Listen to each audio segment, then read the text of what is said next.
They say Napoleon Hill was ahead of his time, and when you read his words, you know it's not just a saying. It's truth, unfiltered, undiluted, undeniable. On a single page, he described what most modern nutritionists still dance around, that food is not neutral. Food either heals you or it harms you. Let's talk about that. Imagine a city sewer. Not the most pleasant picture, right? Now imagine your intestines.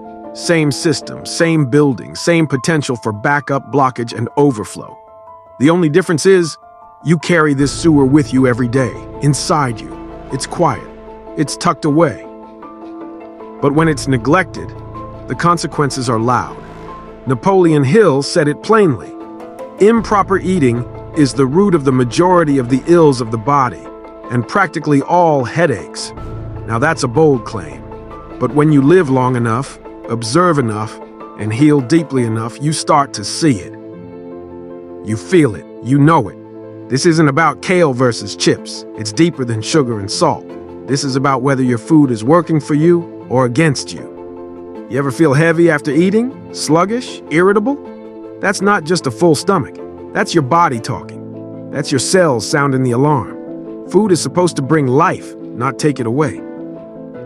Hill compared our intestines to sewers because that's exactly what they become when we overeat and eat the wrong combinations. Imagine a pipe meant to carry clean water suddenly being pumped with oil, trash, and waste. What happens? It clogs, it overflows, it stinks.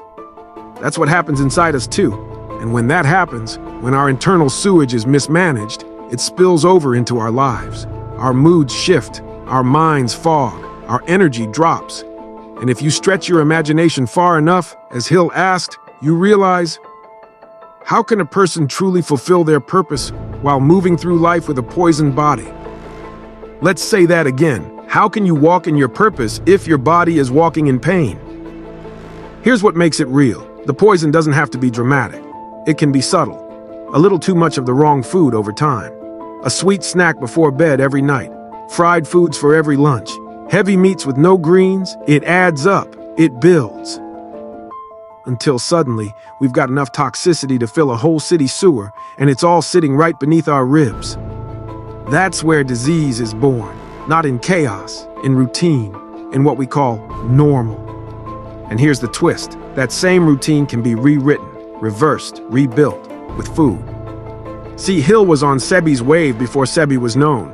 He understood that when the body is clean, the mind becomes clear. When digestion is healthy, discipline becomes easier. When we eat in alignment with our design, healing happens naturally. Spontaneously, food is that powerful. Let's go deeper. If you walk into a hospital right now, most chronic diseases being treated are diet-related. Diabetes, heart disease, obesity, inflammation, cancer. Even depression and anxiety have ties to the gut. The gut, they say, is the second brain. But if we're being honest, it might be the first. We've been told to watch what we say, what we see, what we hear. But have we been taught to watch what we chew? Improper food combinations can lead to auto-intoxication. That means your body starts poisoning itself because the system meant to clean you is backed up. You become your own toxin. That's heavy. But it's not hopeless. Here's the shift. Start viewing food like you view medicine. Don't ask if it tastes good. Ask if it brings life. Ask if it reduces inflammation. Ask if it supports your organs. Ask if it helps your brain function, or if it clouds your thinking. Because food is spiritual. Think about soul food. Why did it comfort us? Because it was made with love.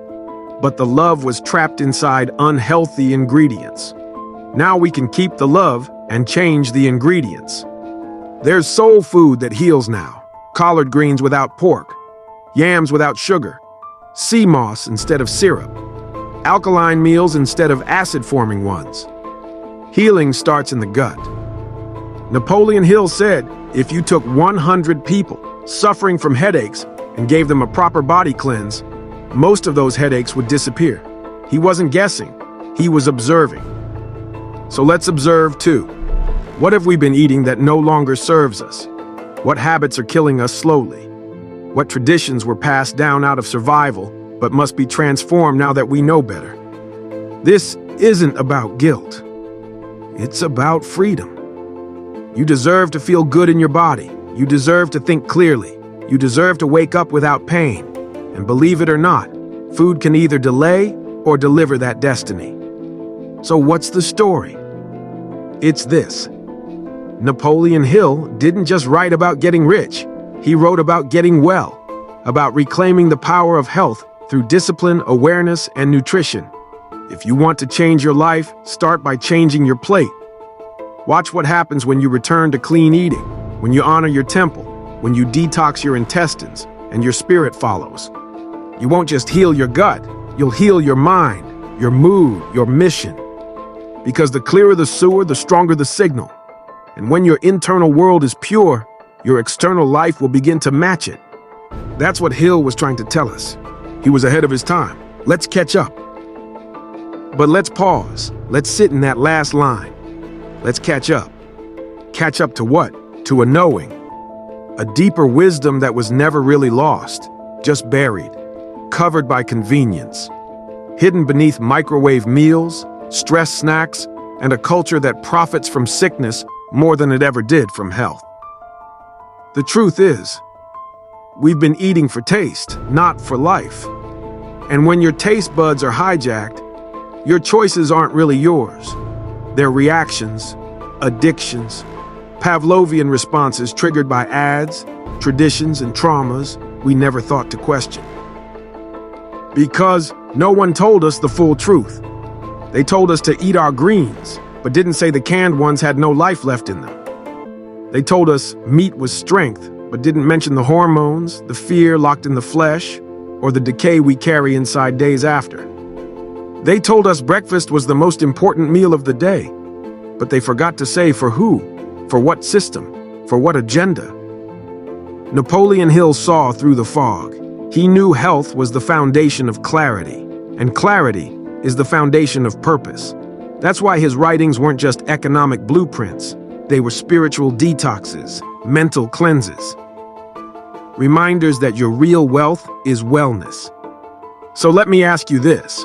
When's the last time you felt light? Not just physically, but emotionally, mentally, spiritually. Lightness comes when the body isn't bogged down, when the sewer isn't overflowing, when the temple isn't polluted. See, fasting isn't just a ritual, it's a reset. It's the pause that lets the body speak. And the body always speaks. We've just been too loud to hear it. With our snacks, with our sodas, with our silence when we should have been questioning. And you don't need to be perfect, you just need to be aware. Start noticing how you feel after certain foods. Keep a journal. Track your mood, your skin, your sleep. Because food is data. And your body? It's the ultimate feedback loop. Here's a wild truth most don't know. Most food isn't even digested because of its nutrients. It's digested based on its compatibility with your enzymes, your rhythm, your inner terrain. That's why one man's meal can be another man's misery. The science is finally catching up to what Hill and Sebi already knew. That mucus is the mother of disease. That inflammation is the silent killer. That the colon is the seat of your sickness or your salvation. We talk about crime, about violence, about unrest. But what about inner unrest? What about the war happening inside a man's body when his breakfast, lunch, and dinner are all forms of poison? It's hard to meditate when your gut is inflamed. Hard to be patient when your blood is toxic. Hard to think long-term when your brain is fogged with sludge. And that's by design. A distracted, inflamed population is easier to manipulate. Hill knew that. He knew that a sick man couldn't think clearly enough to dream, let alone execute. And if you control a man's plate, you control his pace, his potential, his power. But the good news, you can take it back, all of it. You can start your healing journey with a single decision. A morning smoothie, a warm herbal tea, a plant-based meal that doesn't put you to sleep after eating. That's not just food, that's liberation on a fork. Let's bring it closer to home. Think of your elders, the ones who cooked from scratch, who used herbs, not pills, Who knew that bitter things heal and sweet things seduce? They didn't have degrees, but they had wisdom, intuition, legacy. Their recipes weren't just cultural, they were survival tools. Now we microwave what they marinated, we rush what they respected. We've traded nourishment for novelty, and wonder why we're always tired. But it's not too late to return. Return to simplicity, to fresh fruits, to wild greens, to foods that rot. Because if it doesn't spoil, it can't serve your soil. Here's a shift. Start calling your plate your pharmacy. Look at your fridge as your medicine cabinet.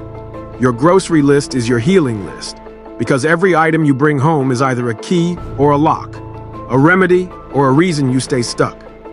Want glowing skin? Eat water-rich foods? Want better sleep? Cut the caffeine and processed carbs. Want peace of mind? Heal your gut. Want to think like Napoleon Hill? Eat like your body matters. And while we're here, let's talk legacy. The food we feed our children becomes their baseline, their beliefs, their biology. What are we handing them? Are we giving them pain disguised as treats? Or health disguised as love? Because love feeds wisely. Love says, I want you around. Love says, I don't want your childhood to be your peak. Love says, let me feed you in a way that builds, not breaks. Hill talked about the power of auto-suggestion, repeating truths until they become belief. Well, what if our meals became auto-suggestions too? What if every bite whispered, you are worthy of wellness? You don't need that sugar high, you need real energy. You are not your cravings, you are your consciousness. Now imagine that repeated every day. That's transformation. So where do you start? Start with what's in your control. You don't need a chef. You don't need a health guru. You just need intention. Start by removing one harmful habit. Replace it with one healing one.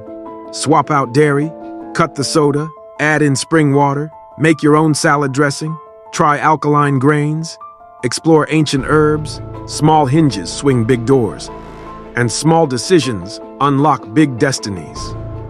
Let this be your moment, your pivot point, your return. Return to vitality, return to clarity, return to the truth. Hill tried to tell us almost a century ago, you are your best doctor. Your kitchen is your best clinic. And your body, when honored, becomes your greatest investment. Because in the end, health is the first wealth. And without it, every other goal becomes harder, fogged, delayed. But with it, with a clean gut, a clear mind, and a nourished soul, you move faster, you think sharper, you love deeper, you live louder. Napoleon Hill was ahead of his time, but now it's time we live like we've caught up.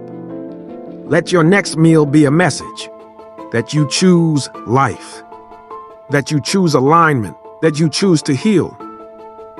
And not just survive, but thrive, because you deserve to. And the revolution, it starts on your plate.